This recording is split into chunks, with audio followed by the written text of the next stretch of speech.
Noon, ayaw ko talaga mag-alaga ng pusa kasi mabaho ang tahi. Noong una, nakakita ko ng isang kuting at nilapitan niya ako habang ako ay lumalakad. At naawa ako sa kuting kaya kinuha ko siya at dinala sa bahay.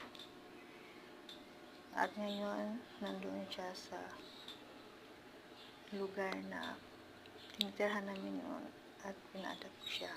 At ngayon, ito na naman, may nakakita naman kaming kuting itong dalawang ito, adopted namin ito.